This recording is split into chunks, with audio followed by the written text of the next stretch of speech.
Hello and welcome to Talking Tudors, a fortnightly podcast about the ever-fascinating Tudor dynasty.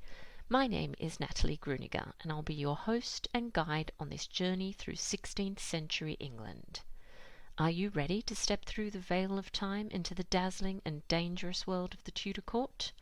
Without further ado, it's time to talk Tudors.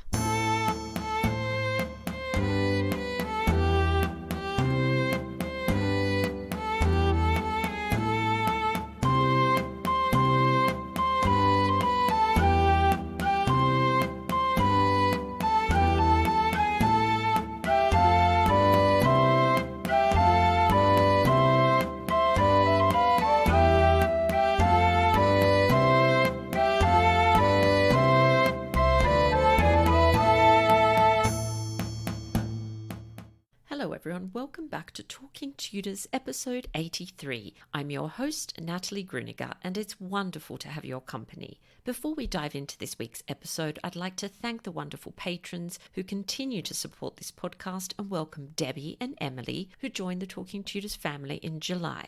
I'm so very thankful for your support and immense generosity. If you love the podcast, if you never miss an episode, perhaps you'd consider becoming a Talking Tudors patron. It's easy to do.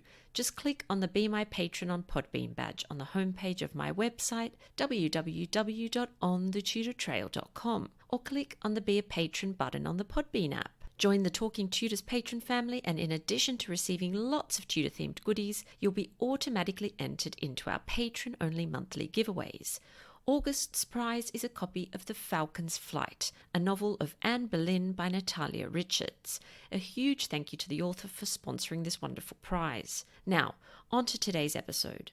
I'm thrilled that joining me on the show to talk about Jane Seymour is Adrienne Dillard. Adrienne is a graduate with a Bachelor of Arts in Liberal Studies with emphasis in history from Montana State University Northern. She's been an eager student of history for most of her life and has completed in-depth research on the American Revolutionary Wartime period in American history and the history and sinking of the Titanic. Her senior university capstone paper was on the discrepancies in passenger lists on the ill-fated liner, and Adrienne was able to work with Encyclopedia Titanica for much of her research on that subject. Her previous works include best-selling novel Cor Rotto, a novel of Catherine Carey, and Catherine Carey in a Nutshell for Made Global's History in a Nutshell series. Her newest novel, The Raven's Widow, was released in February 2017. When she isn't writing, Adrienne works as an administrative assistant in the financial services industry and enjoys spending time with her son Logan at their home in the Pacific Northwest. My conversation with Adrienne straight after this musical break, courtesy of guitarist Jon Sayles.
Welcome back to Talking Tudors, Adrienne. How are you?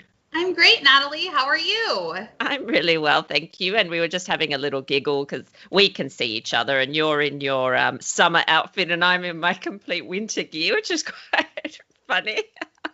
We need to just swap. I think we do, because I'm quite tired of being cold. But anyway, let's move on from there. So in March 2019, so it's gone so quick. Gosh, you and I chatted about Catherine Carey and Jane Boleyn, and that was episode 26, if anyone would like to have a listen. But since then, we've had lots of new listeners find the show, which is fantastic. So it would be really great if you could introduce yourself again and just tell us a little bit about your background. Sure.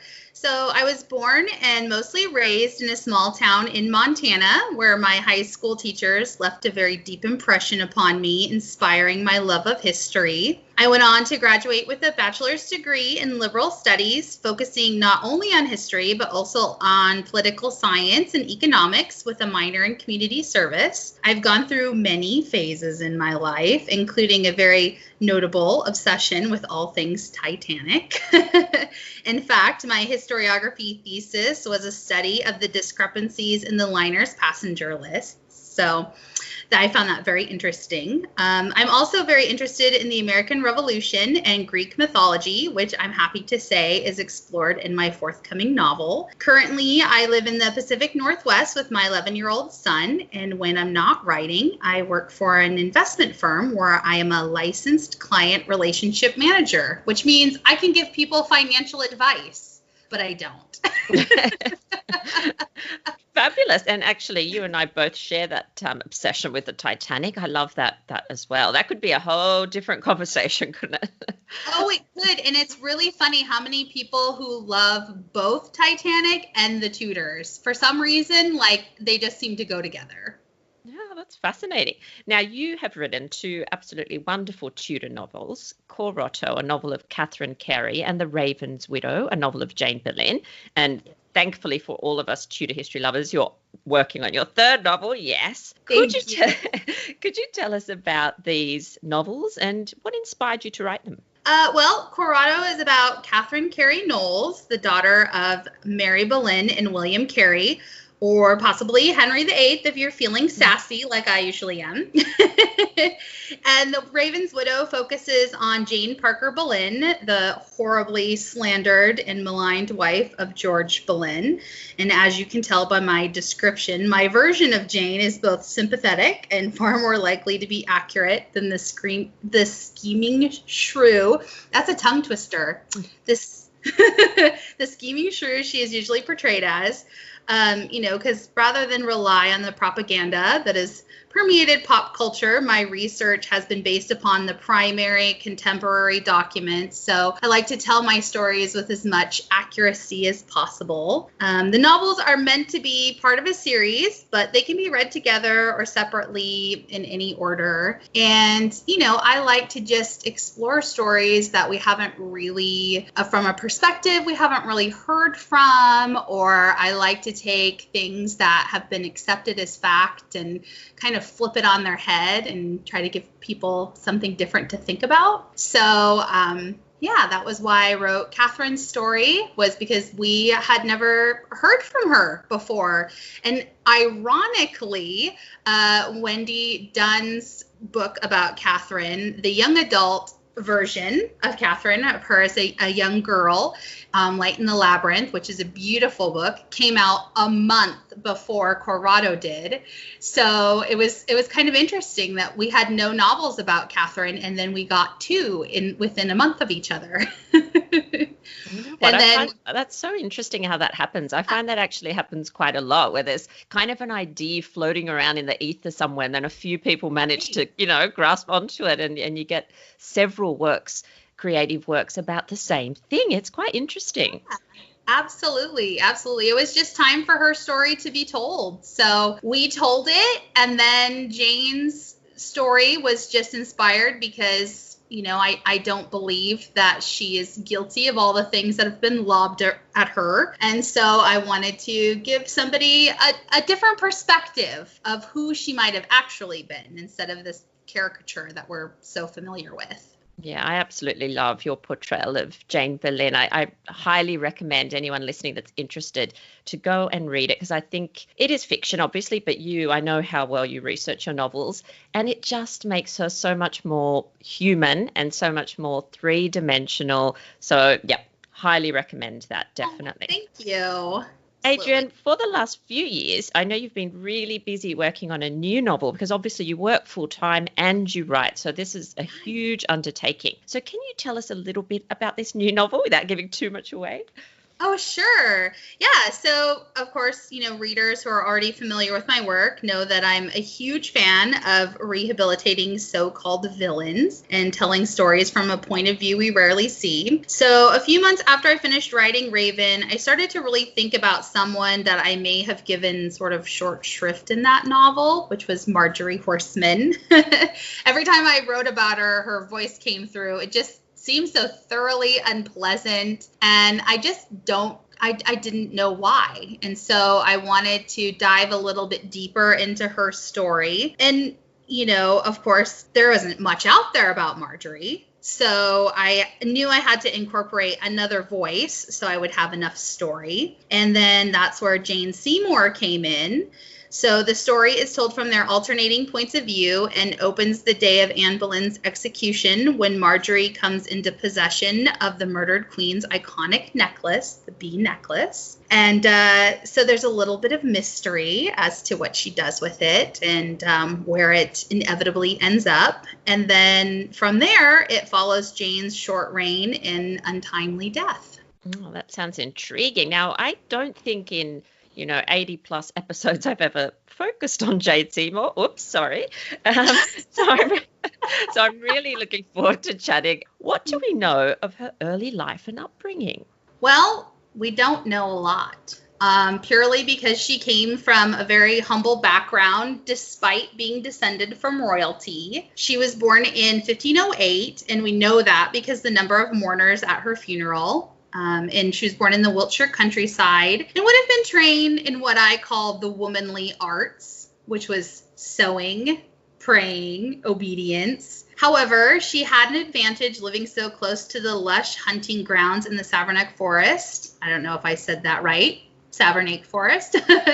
So she would have also learned plenty of outdoor skills, and she was an expert horsewoman. Her mother was a famed beauty known for inspiring the poet John Skelton, so it is rather ironic that the eldest Seymour daughter would come to be known for being so plain.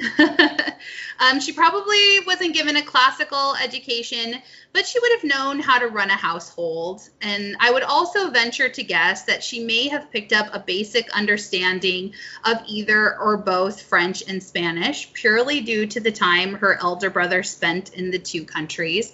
Usually, everybody thinks that she was really dumb, but I don't think that that's true. I think that she was just very careful of how much of her knowledge she revealed. I think for as close as she was to her brothers and as much time as Edward spent abroad, there's no reason why she wouldn't have picked up some of those things from him. And plus, it would have helped her a great deal while she served at court, because those were two languages that were spoken very frequently there.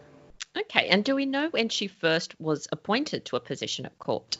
Well, most historians agree that Jane came to court around 1527 with the help of her cousin Sir Francis Bryan, who was a favored courtier at the time, and her brother Edward, who was also quickly rising through the ranks. She served both Catherine of Aragon and Anne Boleyn, and though much has been made about her dislike for the latter, they seem to have rubbed along well enough until Jane caught the eye of the king. In fact, prior to that, Edward and Anne Seymour seem to have supported Anne mostly because of her religious leanings, because they were both pretty, progressive reformers as well. And in fact, Anne Seymour's stepfather, Richard Page, was one of the men who was imprisoned alongside the other men during Anne's fall. He was later released, but he was exiled from court. Okay, and when do you think that Henry began to show an interest in Jane? Well, there's a possibility that Jane was the lady whom the king was distracted by during a January 1535 banquet in honor of the French ambassador. This, of course, is one of those really great scenes in the Tudors when, Anne starts laughing because Henry's kind of gotten distracted by this pretty woman, and the French ambassador thinks that, she's laughing at him. Great scene. But that probably wasn't Jane. There's some possibility, and most historians place the beginning of his interest during the autumn progress later that year when the royal couple stayed at Jane's family home, Wolf Hall. It's certainly local legend and the basis for the very popular historical fiction series. However, it's still far from certain. We don't even know if Jane was there on the visit. So the first sure date comes from, as ever, the Ambassador Chapuis in early 1536 after Anne's miscarriage. In that report, Jane is actually mentioned by name. Personally, I don't subscribe to the notion that their love affair commenced at Wolf Hall, as romantic as it sounds. The king would have known Jane for quite some time, but I don't believe he began to woo her until after that final terrible miscarriage, when he seriously began reconsidering his marriage to Anne. Yeah, and to that progress, both Henry and Anne were having quite a great time. It was a real high in their relationship, and of course she falls pregnant during that progress. So it seems to me unlikely as well that they would have had this incredible romantic affair. Well, it's good for fiction, though, isn't it? That's great. It is very good for fiction, and it's a nice. Well, I don't know if I'd call it a nice story, but you know what I mean. It's like a romantic kind of Hallmark sort of story, but I just don't think that that's the way it actually happened. All right, now we'll fast forward a little bit. So the king and Jane were married on the 30th of May, 1536. Do we know any details about the ceremony or any of the celebrations that followed? The ceremony itself was shrouded in secrecy. It was held privately in the Queen's closet at York Place with Archbishop Cranmer presiding. And of course, this probably felt pretty insulting to Jane. But would have been in very poor taste to hold an extravagant affair so quickly after Anne's execution. Already the people were murmuring against it. Historians are split as to whether there were any public celebrations of the marriage, but after reading the contemporary sources, I'm in agreement with Elizabeth Norton that, the marriage was kept secret a few days until Jane was formally presented as queen on June 4th. At that time, a huge banquet was held and Jane was given the grants for the properties that made up her jointure and the infamous Holbein cup, which if you've ever seen a sketch is just unbelievably gorgeous, and I would have loved to see it in real life. So how did the general public, obviously, Anne was only executed on the 19th of May. Everything had happened so quickly. At the end of April, she's still the king's beloved wife. And then now there's a new queen that, people don't know very much about. So how did the general public and those at court react to the news of Henry's third marriage? They certainly didn't revile the turn of events, as some did when Henry married Anne, but there was certainly a lot of side-eye going on. Anne's death was pretty shocking and unexpected. An anointed Queen of England had never been put to death before. In a letter to Jane before their wedding, Henry mentions that there had been some derisive ballads circulating, and he assured her that he was doing his best to suppress them, and encouraged her to ignore them, but of course, gossip sells.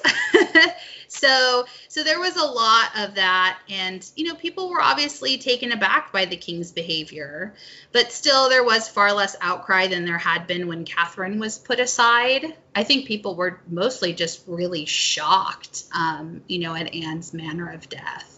Yeah, and I suppose after the king, executed his own wife and best buddies, I don't think you're going to want to open your mouth and complain too much about his choice of wife. Absolutely not. No. So the day following Anne's execution, Henry and Jane were actually betrothed formally.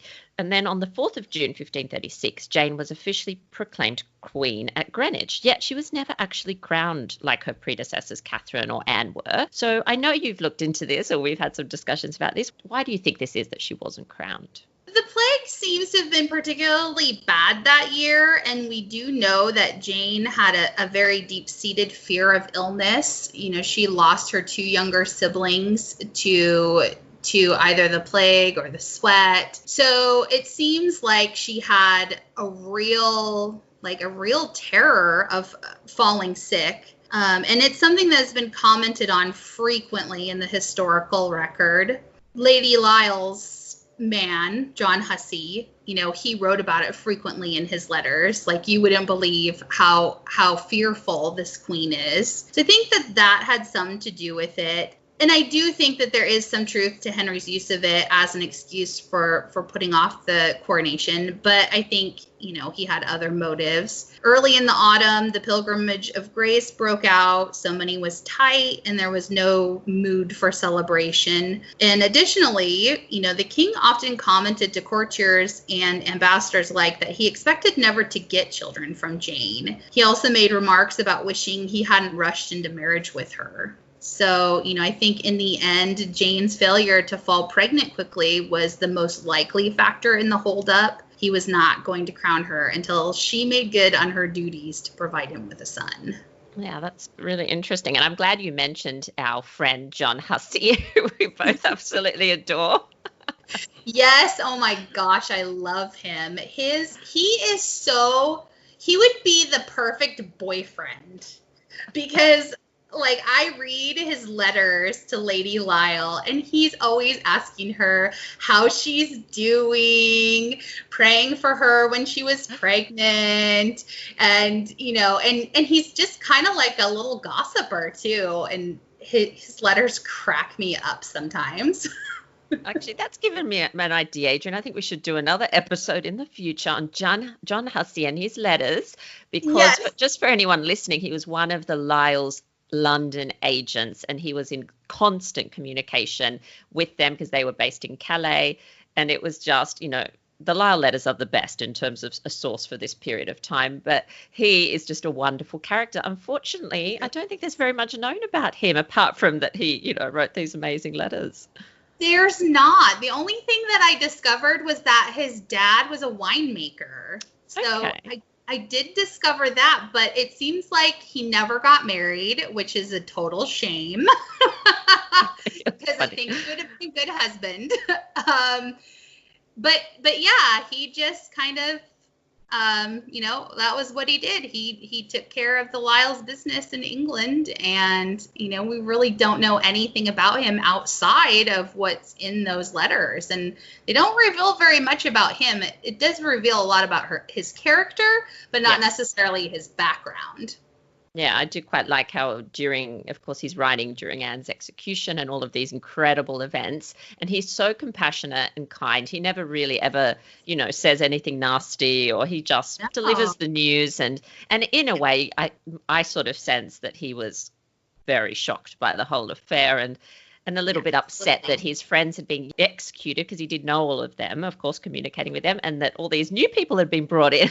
Right. It was really a shocking turn of events, and, all of those connections to be lost, because they were very powerful men. Definitely. All right. Sorry for that little that's veering off into the world of the Lyle letters. Let's get back on course. About John Hussey. I know. He's like my favorite man of the Tudor period.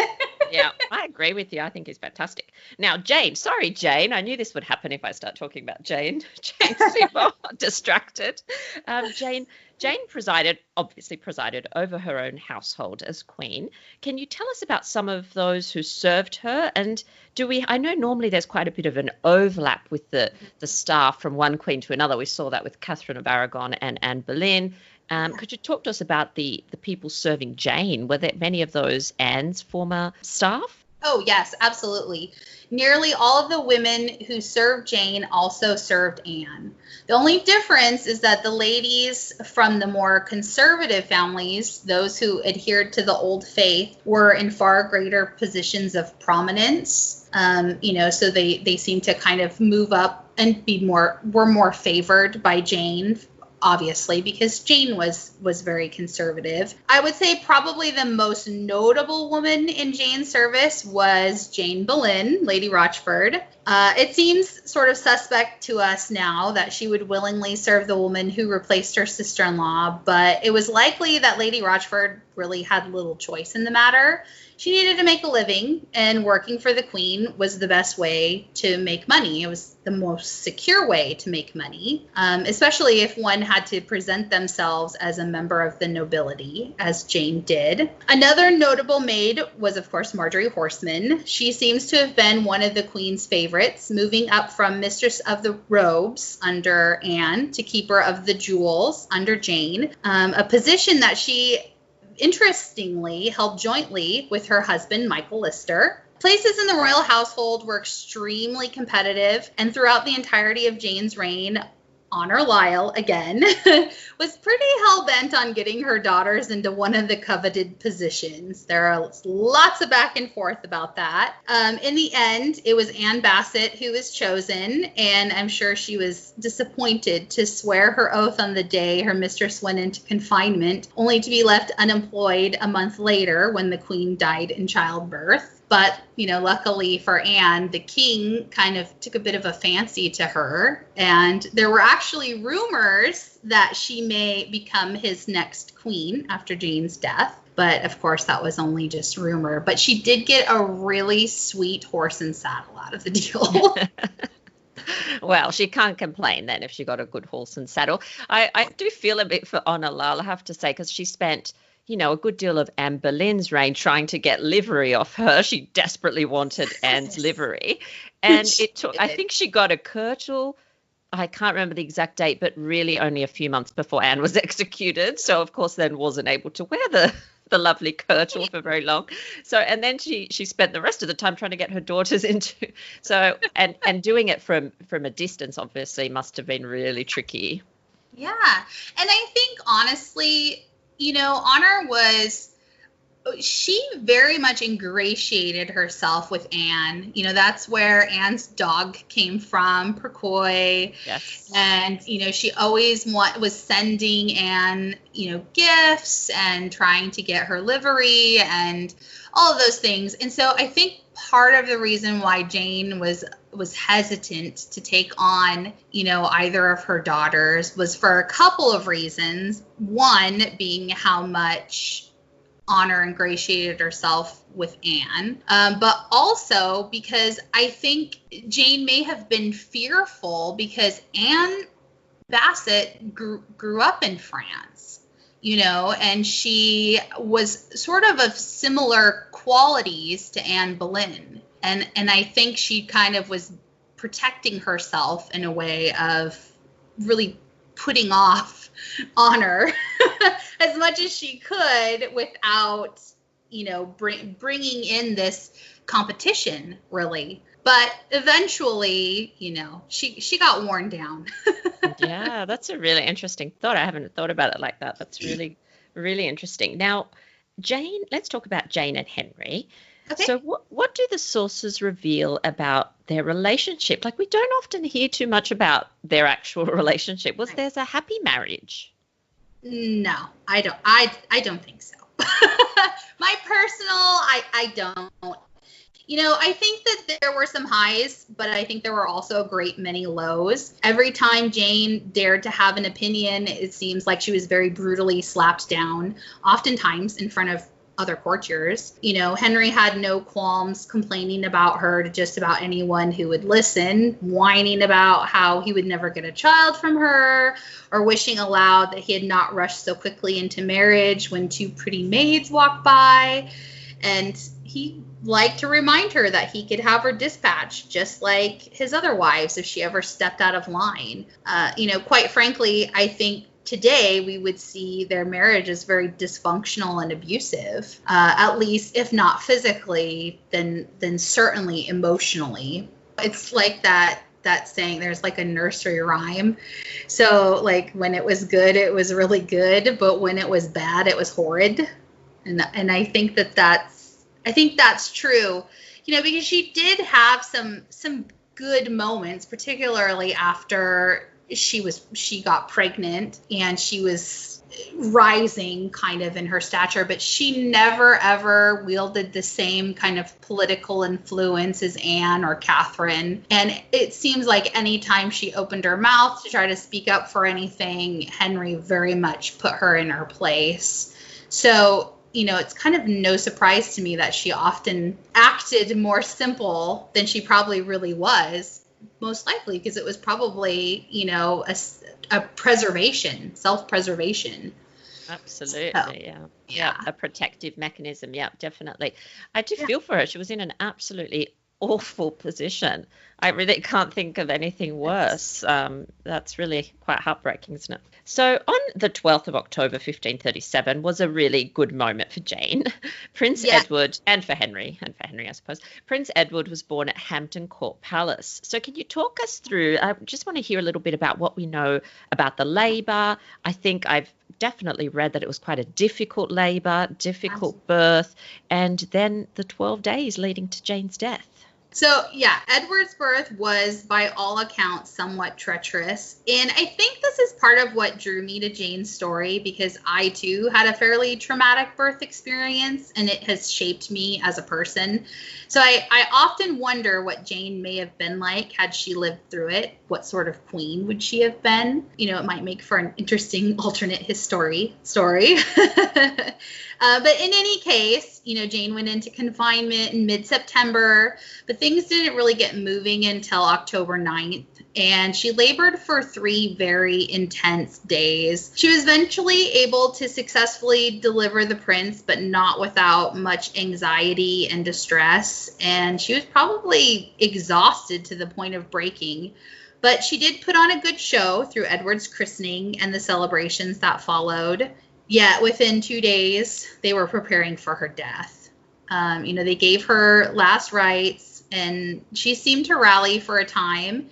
And she had what was referred to as a natural lax, but historians can't really seem to agree on just what that was, whether it was an outpouring of blood from infection or stool from food poisoning.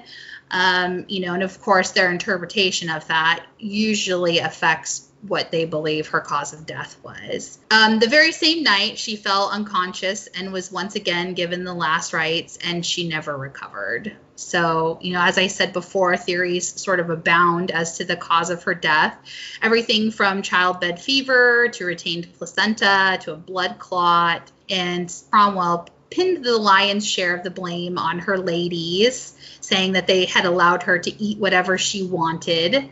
And then, of course, others, on the continent kind of pointed the finger of blame at him and the king for neglecting her. So, we really don't know exactly why she died. But what we do know for certain is that her death was not due to a botched cesarean. Yes, thank you for clarifying that, because that does pop up from time to time. So that's good to clarify those misconceptions.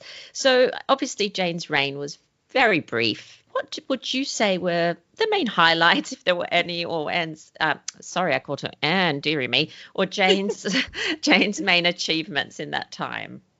People often credit her with bringing Mary and Elizabeth back into the fold, but the truth is that she did very little for Mary and next to nothing for Elizabeth. I know that seems very taboo to say that, but after reading the documents, I think that that's the truth.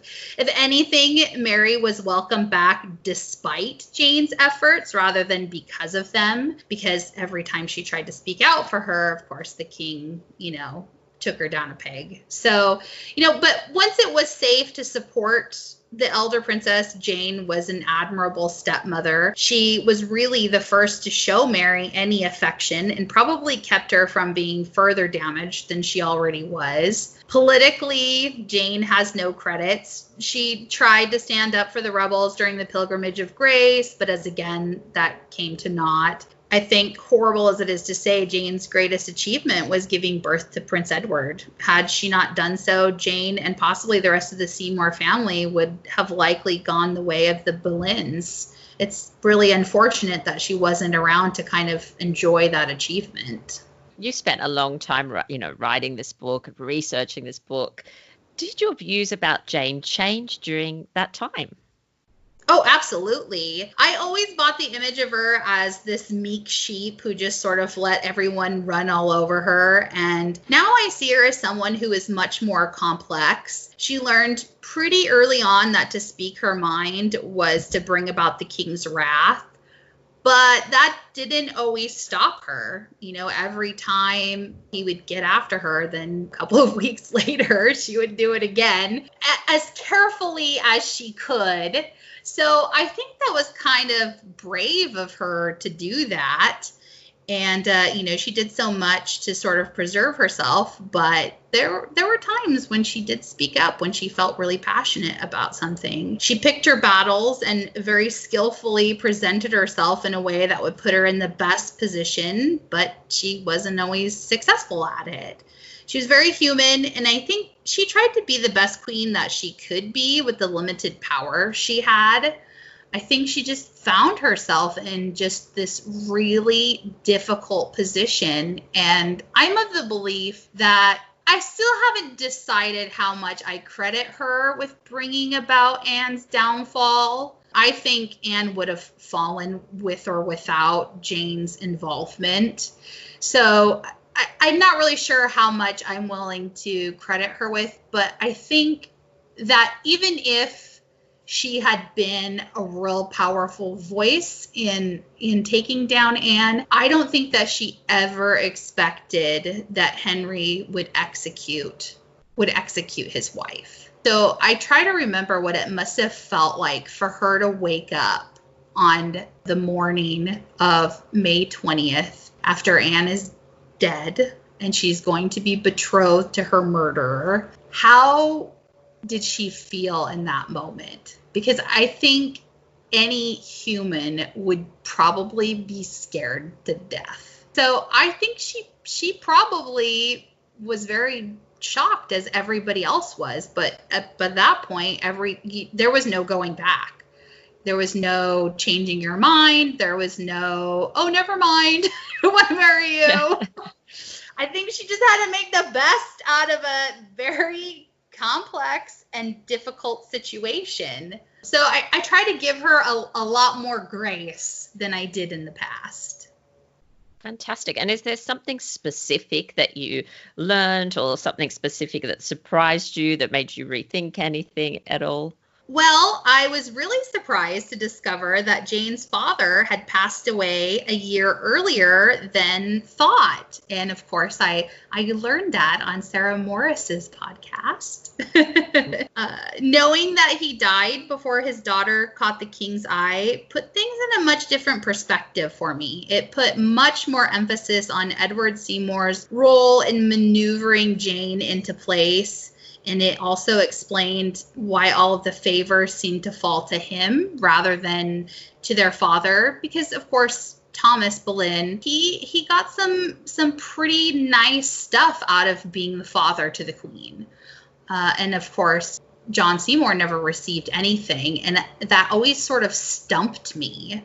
And so learning that he most likely died a year beforehand really explained that. And showed how much more power Edward wielded as the de facto leader of the family. So, Adrienne, where can listeners find out more about you, your books, your upcoming novel? I'm on all the social media, Facebook, Twitter. I have a website, adrienne-dillard.com, and you can find my books on Amazon, Barnes & Noble, pretty much anywhere that books are sold, you can find them there. Fantastic. Now, I can't let you go yet, though. I have to still ask you some other questions. So are you ready for our little game of 10 to go? This is where I always get nervous. Yes. Don't get nervous. It's all good. So who is somebody you admire, and maybe why, briefly as well? Well, I really admire the financial advisor that I work for. He is just really an incredible person and has been there for me through so much of the difficulties that I have been going through the last couple of months. And, he is just a true friend and honorable, and he's just a really, really great, and he's so involved in the community. He's a firefighter in addition to being a financial advisor, and he does a lot. So he's kind of my hero right now. Oh, that's so lovely. And I think you've kind of answered my next question, which I was going to ask, what's something you love about your day job? So the advisor that I work for. Excellent. That was fantastic. Yeah, we worked together for 8 years now, and he started out as my boss, but then we moved to a different office, and so now I have a different boss, but I still work for him. And actually, so there's a character in The Raven's Widow, if you've read it, the scene where she gets into the snowball fight at Bewley. The servant that she gets into the snowball fight with is based upon Derek. That's my advisor. Oh, that's lovely. So, Adrienne, what was your favorite subject at school? History. Oh, history. And what's your favorite game or sport to watch or play? Ooh, figure skating. Figure skating. There you go. And what's something new that you've learned during this pandemic, whether it be something that you've learned or something you've learned about other people or anything? That is such a good question. What have I learned? I think I've learned, because of course some stuff has been going on in my life during the pandemic, I have learned how capable I am. I love to hear that. That's absolutely fantastic. And can I just echo that you are incredibly capable? Just wanted to throw that in. Now, have you ever had a nickname? Yes. When I was a kid, my cousin and I were best friends, and her name is Tammy Jo, and mine is Adrienne Janine. And so we were TJ and AJ. Oh. And my mom, she would call me Adrienne Janini Weenie. I love the names that mothers come up with. They're particularly fascinating, aren't they, for their children? Yes. I love it. Awesome. All right. So if you had to be stranded on a desert island with someone from Tudor history, who would it be? I think it's going to have to be John Hussey. Yes, I thought when I wrote that question, I thought, I know who Adrienne's going to pick. You're going to have to fight me for him, though. Or maybe George Boleyn. As long as he had his lute and he could make up poems to entertain me. Now, a bit random here. Do you love or hate roller coasters? Oh, I hate them. Yeah, I don't like them anymore either. I used to when I was young, and now I'm like, no. No, and in fact, I'm not a big fan of rides in general, with the exception of the Escape from Gringotts ride at, Harry Potter at Universal Studios. Yes. That's actually really fun, but the rest, I could just leave them. Excellent. Now, do you collect anything? Besides Tudor books? Yeah, besides Tudor books. I collect Harry Potter Legos. Legos. Okay. There you go. Something to keep in mind, everyone, for Adrienne's birthday or Christmas. Yes. Well, I have a lot of Harry Potter sort of memorabilia in general, but I have a lot of the Lego sets, which are really fun to put together. Now, lucky last question. Do you believe in past lives? Yes, I do. I had a past life regression where, I had an experience that was pretty convincing.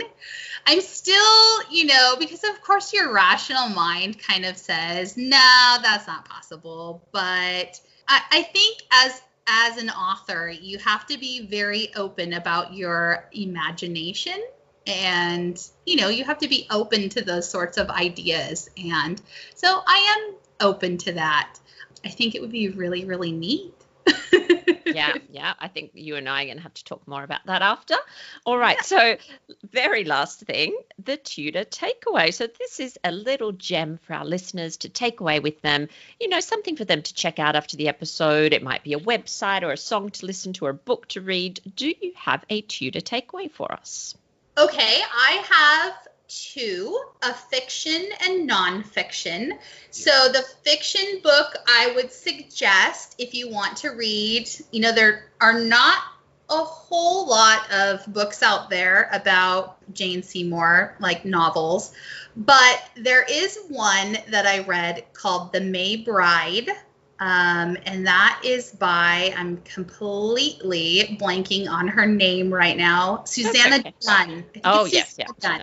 And it's really interesting because it's just like a snapshot of Jane's early life. And it's as much her story as the story of Catherine Filial, who was Edward Seymour's first wife. And it was something that I had never read anything, told that early in Jane's life, away from court, in the countryside.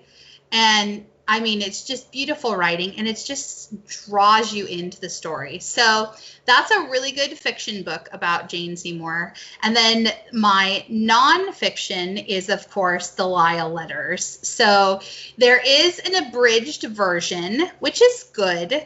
But if you can get your hands on the total, it's like a 6-volume set.